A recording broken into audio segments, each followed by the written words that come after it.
Welcome to the Work Sucks, but I Like It podcast. Today, we're diving into curiosity, not just curiosity about the world, but curiosity about yourself.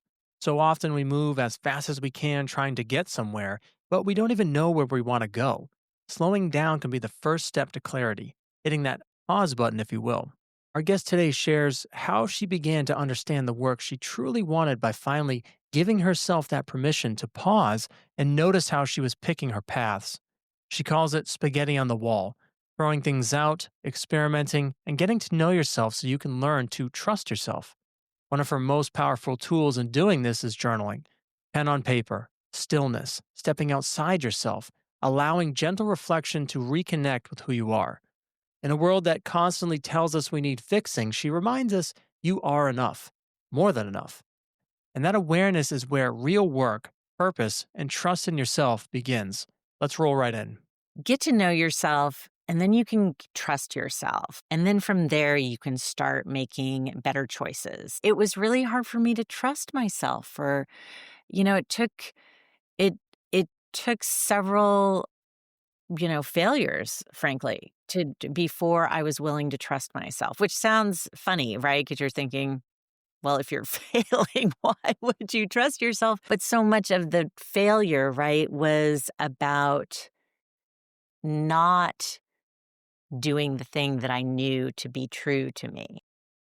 All right, welcome to the Work Sucks, but I Like It podcast. Today we have Kristan Swan. She's a business coach turned to a life and spiritual guide. And having helped entrepreneurs, she is now focused on helping people build lives that feel deeply aligned with who they are. She is also the creator of the Spiritual Autobiography Workbook and also hosts workshops related to this. Kristan, welcome to the show. Oh, thank you so much. It's a delight to be here. No, awesome. So, Kristan, can you define work as it is today for you? Like, how do you define your work?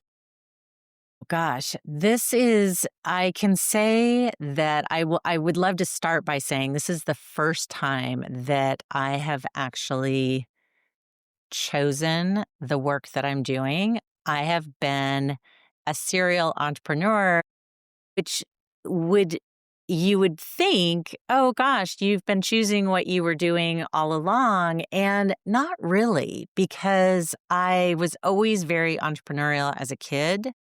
And that just kind of came with me as an adult.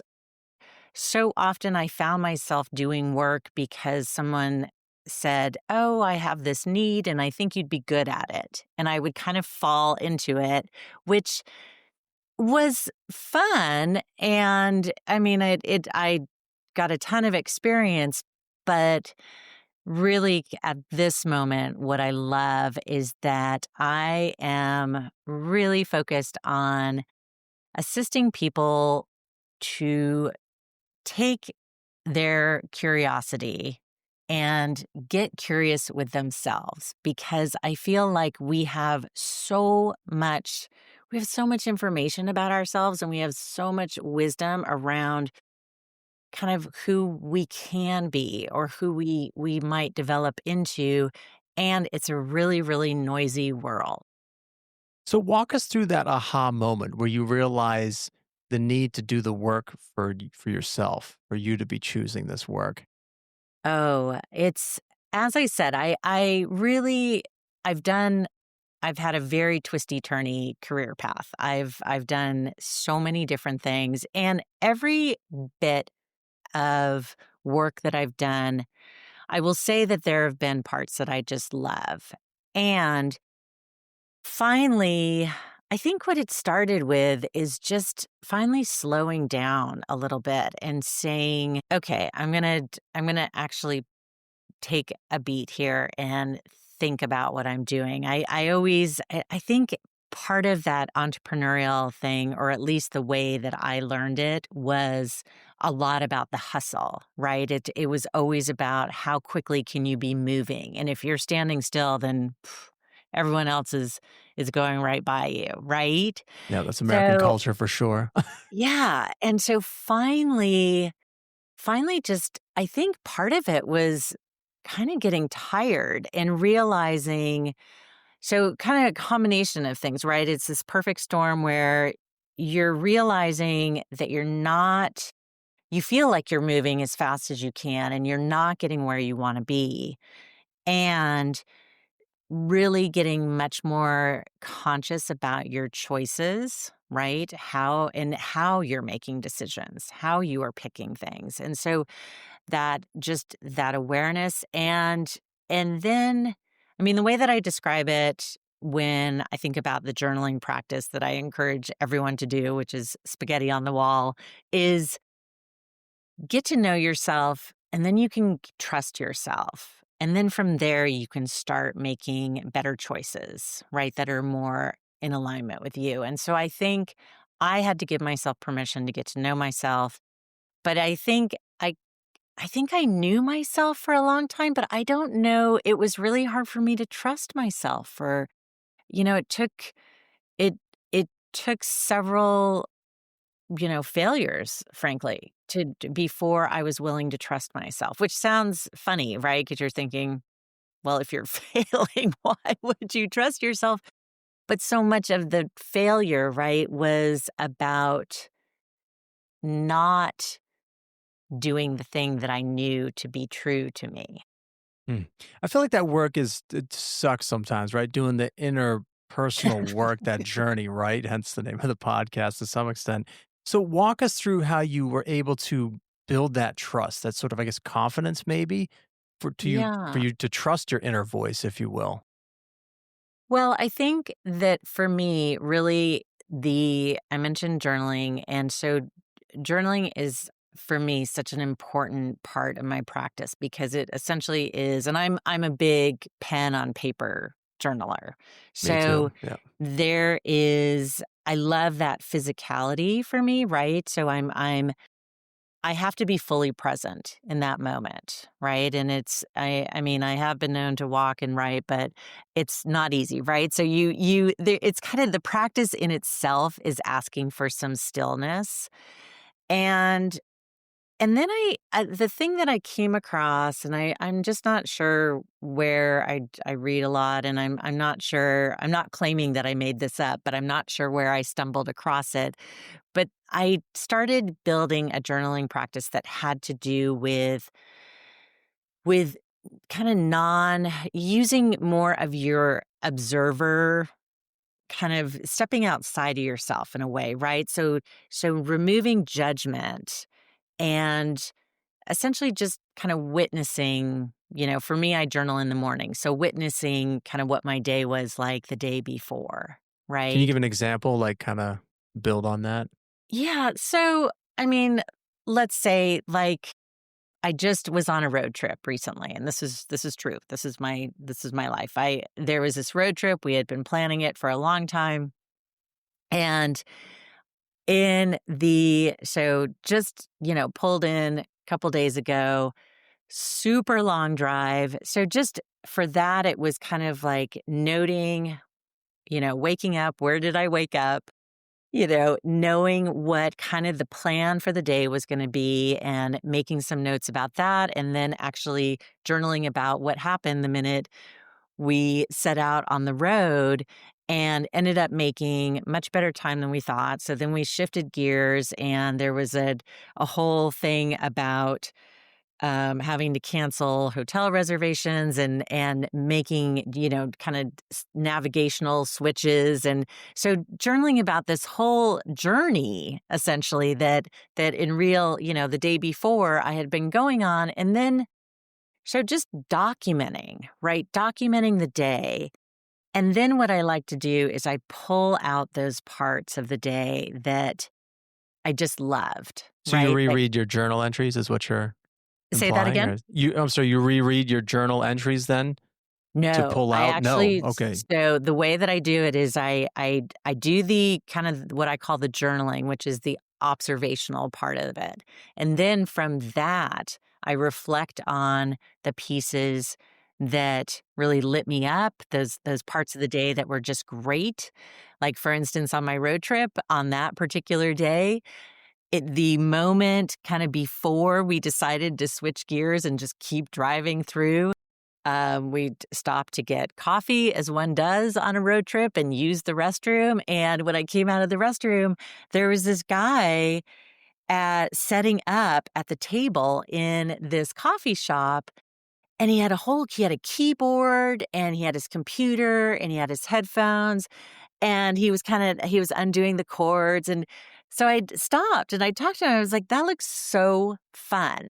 And he's like, "Yeah, it is fun." And he started telling me a little bit about his process. It's like, I love those moments. And so I journal about the fact that that is that moment, one of those moments that I love during the day. Now, conversely, in my journaling practice, I also have a section where I kind of talk about not so much, like those things that I didn't really care for. And one of the things that I didn't really care for on this particular day was the fact that I don't really like driving in places that I don't know when it is darker, when it's just so dark and there's not great lighting and I don't know the road that well. And I ended up doing that because, pushing through. So it gives you, I mean, that's a simple way to kind of go through what I do each day. And some days are going to be like this, where it's much more, it was kind of we were here, then we were there, and kind of going through the course of the day. Other days, you may be at your desk the whole day, but there still are going to be those moments that really, like having this conversation is a great part of today for me, right? Awesome. No, same here. Yeah. So why is the work of reflection so hard today? Like, why is that? Why can't people turn in and see the sort of the simpler things, I guess, if you're sort of alluding to, right, of your day? Yeah. Why is that such a Yeah. hard thing for people? Well, I for I mean, in the work that I do and the work that I've done with people in groups, and I host in-person groups. I mean, that's my modality, is getting face to face, I right? love that face to face.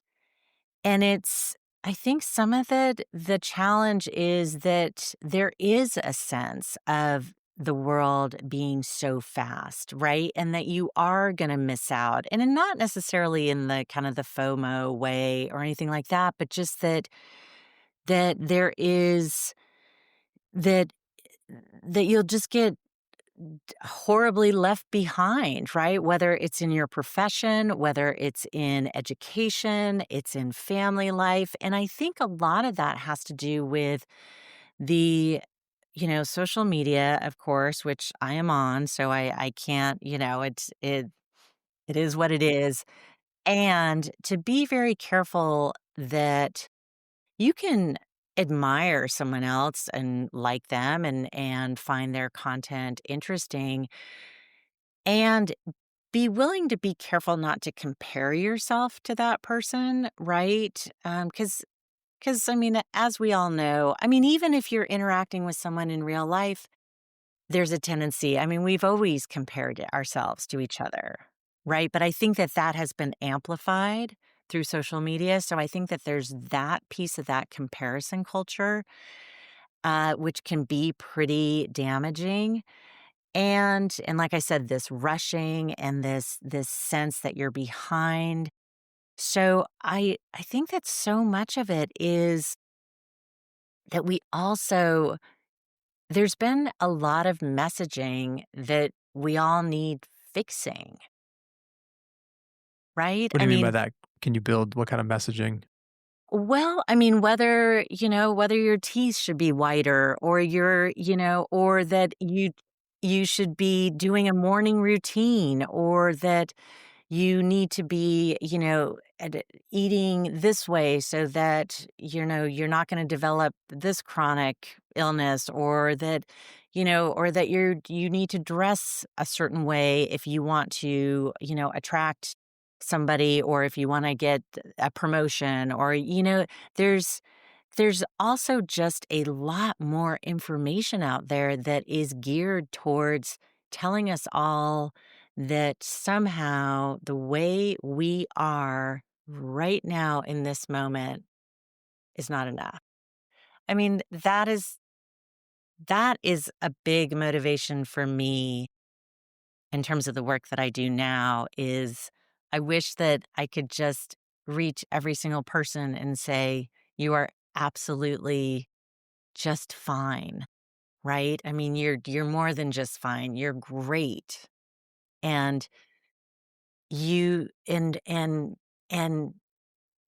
be, be okay, not even be okay, but just embrace that full self of yours. And that includes, the things that you wish no one knew about, or the things that you wish that you had done differently, or your ugly sweater that you love to wear. I mean, I have an ugly sweater that I love to wear. Yeah, I think we all But, do. it's like, just be okay with that. And then I think what happens, again, kind of coming back to that idea of that pause, right? Um, is kind of when you can relax into that wholeness of yourself, that I think actually kind of other things, it's almost like we're all walking around and we're so kind of tightly wound, right? That when you can kind of let go, like some other different wonderful parts of yourself can emerge. So I love that. So one of the things we talk on the show, Kristen, about is, success is not about good luck, it's good skills. So I'd like to build more on the skill you're talking about, knowing how to pause. Can you build upon, I guess, the length of pause, when to pause, the factors of pause? I'll let you go. Well, I number 1, I am all about having things be simple, right? I am not I don't wanna be part of the kinda dogmatic culture of that this is the one way to do this, right? So, I mean, a pause really can be as simple as taking a deep breath and exhaling completely, right? Because I think what's funny is sometimes we don't even realize, and I find myself doing this. I was doing it when I was driving, and I was anxious because I was on this super dark road that I had no idea. I'm holding my breath, right?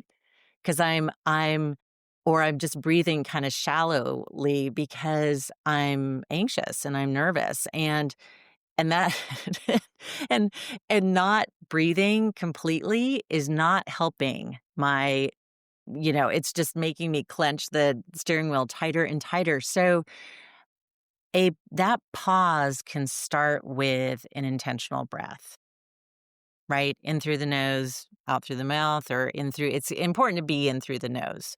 Whether you breathe out through your nose or out through your mouth, personally, I don't have a preference. But I think that can be your pause. Or like, I mean, I'm in Los Angeles, so I drive a lot. It's kind of funny, why did I choose to go on a road trip on top of that? But anyways, you know, one of the ways that I love to pause is I like to get someplace just a couple minutes early and like turn off the car, don't have the radio on or anything, not looking at my phone, and just kind of like feeling my body in that moment before I get out to do whatever it is. And this is whether I'm going into a client meeting kind of thing, or if I'm, about to go in and teach a class, or if I'm going to the grocery store, right?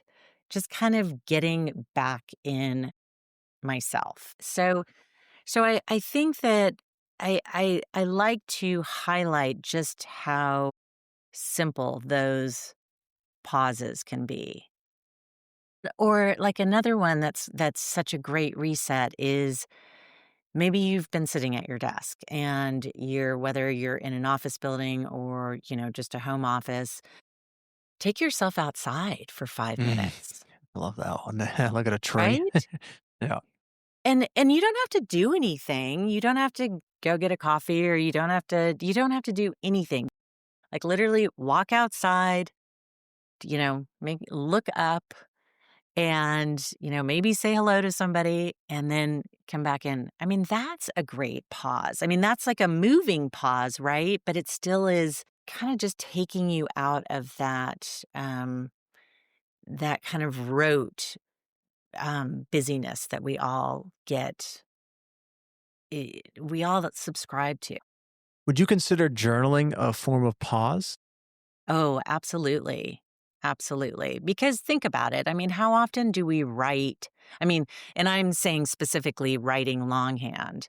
So, I mean, how often do we actually write um, with a pen and paper anymore? I mean, even I don't know. I mean, a lot of people even do their grocery list on the phone, right? So there is something really, I think, so meditative, and it's great. And I'm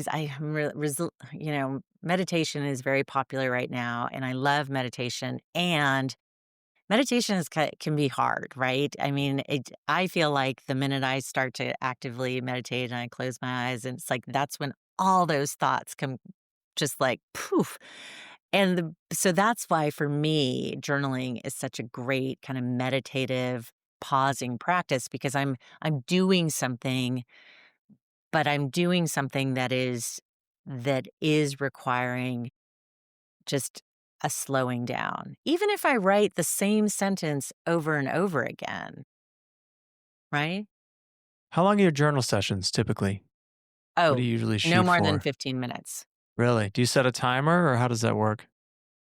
I mean, at this point, I've been doing it for a while, so I don't need a timer, but I definitely, for my new journalers, I recommend a timer. And I literally tell people, I'm like, if 15 minutes feels, like, whoa, that's way too much, 10 minutes, 10 minutes.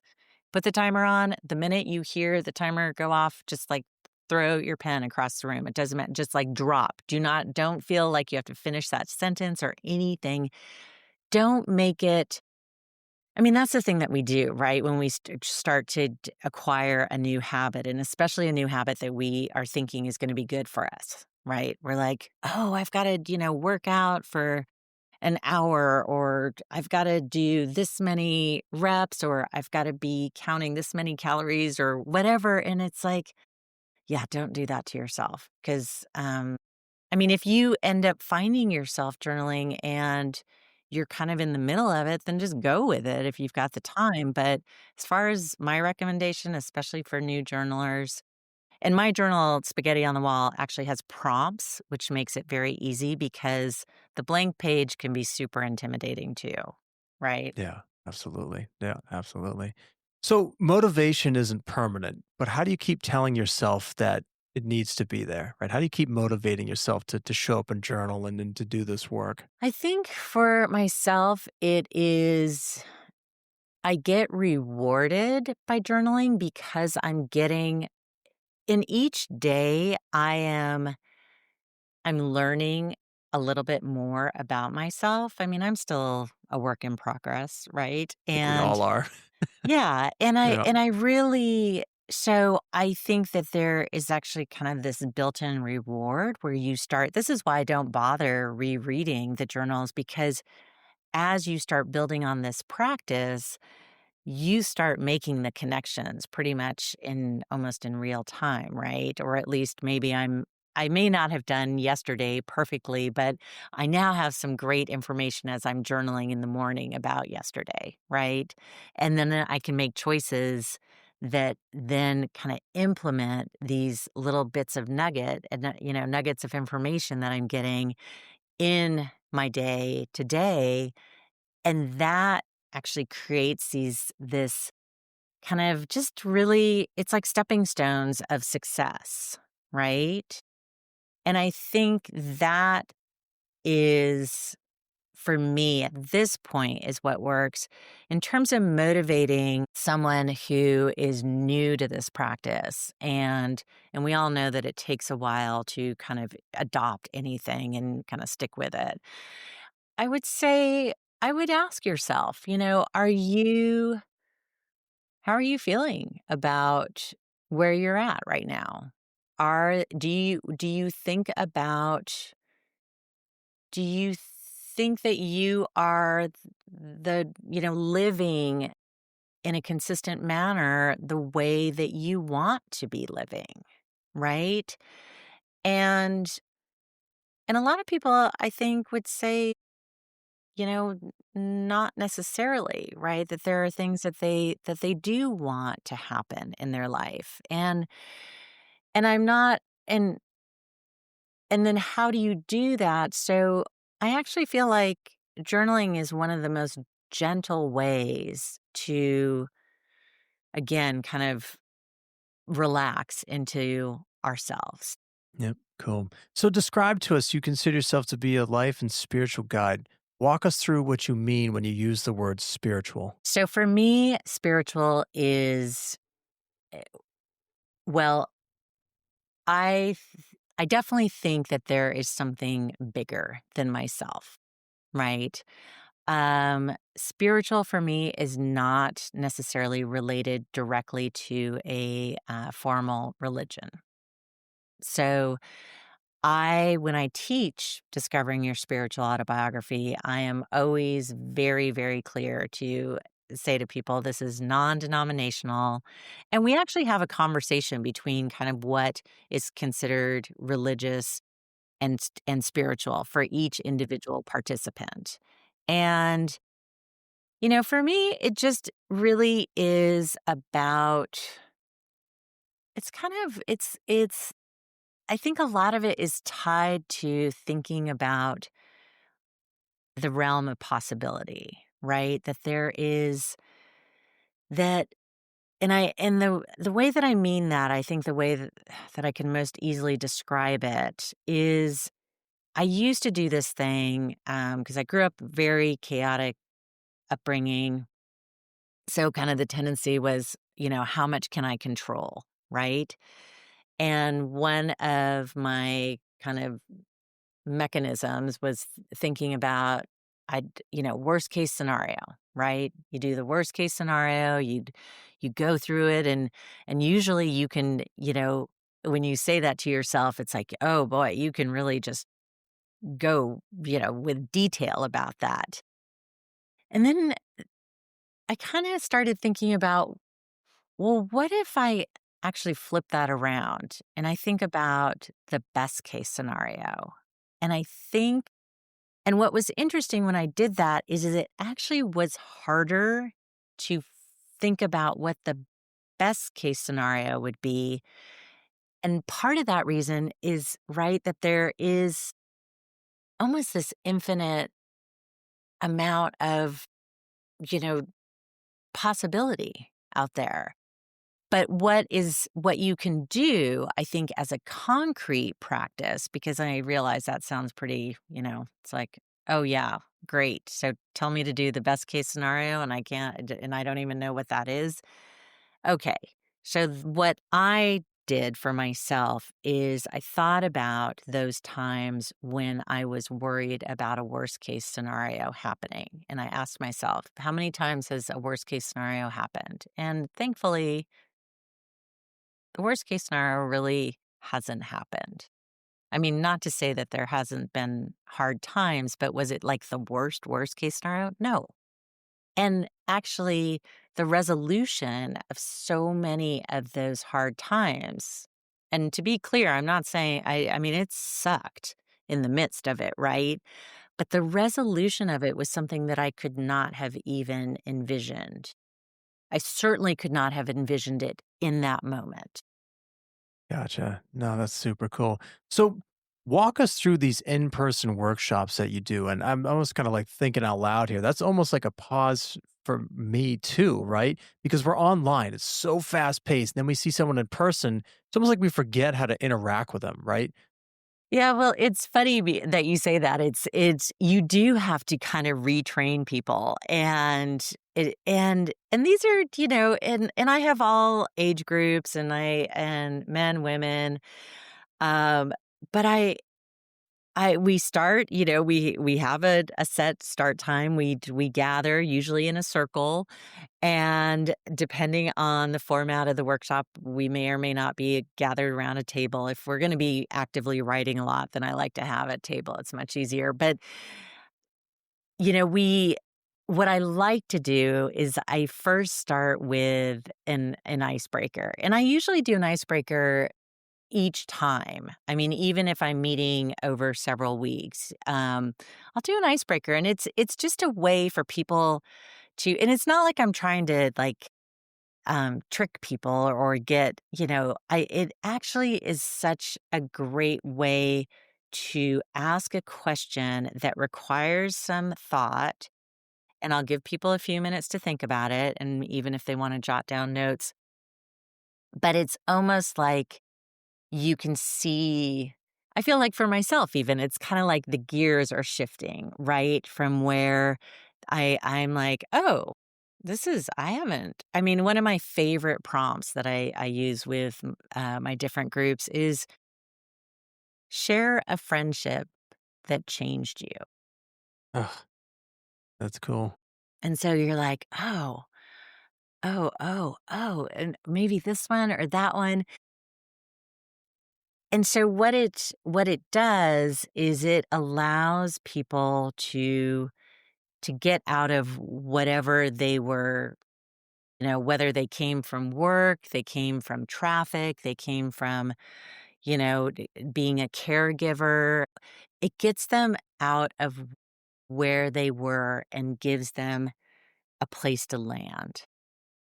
And then we share out. And also, I mean, when I think about I mean, my all of my work is based on storytelling, essentially, right? Because and I think about storytelling in 3 kind of distinct buckets, and I think there's those stories that we tell ourselves, right? It's pretty noisy up here, at least it All the is for time. me. Yeah, definitely for me.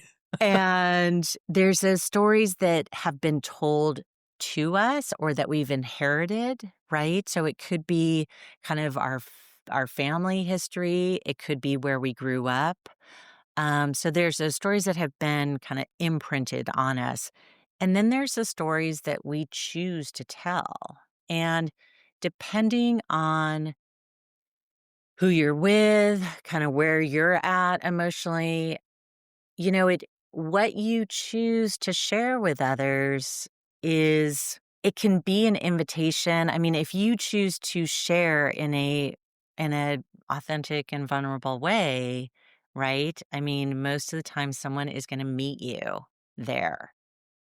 And not we can't always do that, and a lot of times my groups are either kind of retreat style, so we are getting immersed in the space so we can start kind of conversing on that level pretty, at a faster pace than my classes that meet once a week where we have kind of a slower build of that trust and but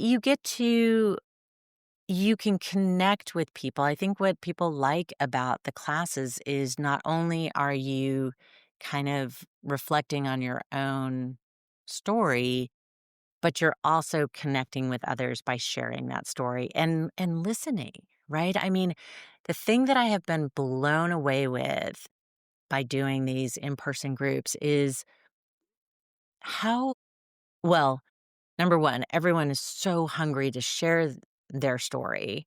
And then number 2 is how good people are at listening. I think people are just as hungry to hear that kind of real, unfiltered share. Hmm. That's an interesting realization. I would have thought, I guess, different, with the social media use and things, and that's Me interesting. too. You have that experience. Yeah. So And all the 3 maybe s yes. yeah, and well, not to interrupt you, I hear No, I'm not sorry, go ahead. listening very well, but maybe it is and maybe it's the thing of being physically in each other's presence. Oh, it could be. I don't know. I just wanted to build on the 3 stories, which I thought were very interesting. So when working with people, what is you're working with them so they can feel deeply aligned with who they are. What is one, I guess, or all 3 of those important? Is one of those more important? Do we need all 3? Which ones are you focusing on listening to? I think we need all 3, right? I mean, it would be it's it is it's interesting because I think that sometimes we have to turn down the volume of certain ones maybe, but it again kinda going back to if we are really looking for that wholeness and that acceptance of ourselves, right? We're not gonna kind of banish part of our story, right? We're not gonna, those inherited stories. We're not gonna, and we probably are not gonna banish the stories that are going around in our head too, right? I mean, some of those are going around in our head because they're just kind of they are raising their hand because they just want attention. So, I think that as you and that's kind of the beauty of a journaling practice and also doing, some sort of workshop like I offer is it gives you an opportunity to start playing with those volumes, so to speak, right? And recognizing which which at different times, we may wanna turn up the volume on one thing and turn down the volume on something else. Oh, that's beautiful. So, Kristen, if the listeners on the show want to journal their story with you, what's the best place to go to? Well, I have a website, kristanswan.com, and I can show you, I have my journal, Spaghetti on Oh, the check it Wall out. there, which is super fun, and like I said, super easy, 10 minutes, 10, 15 minutes a day. So you can find that there. I'm on the socials, but the website kind of has it all, and I look forward to, and obviously you can reach out to me, and ask questions, and I look forward to hearing from anyone who's curious. Awesome. Well, Kristen, thanks so much for your time being on the show today. Thank you, Tony. I really appreciate this and your genuine interest. That wraps up today's episode where we explored learning to fully embrace yourself, everything, even the ugly sweater moments you might be tempted to hide. Own it all. Remember, success is not good luck, but good skills. And the one simple but powerful skill we talked about is learning to pause. Even noticing small things like holding your breath in the car when anxious can make a huge difference. Journaling, like Kristen's spaghetti on the wall, gives you a built in reward, a way to slow down and notice patterns and make connections in real time. In the show, she also reflected on the different types of stories.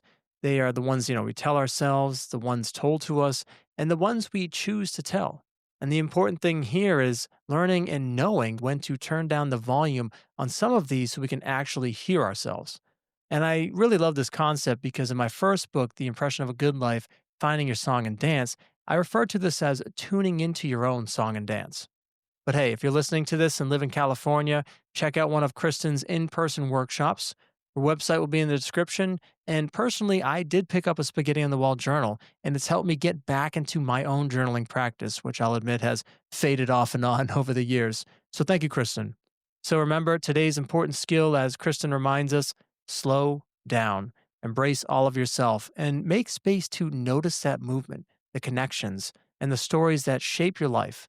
Thanks for listening, and I'll see you next time on the Work Sucks But I Like It show.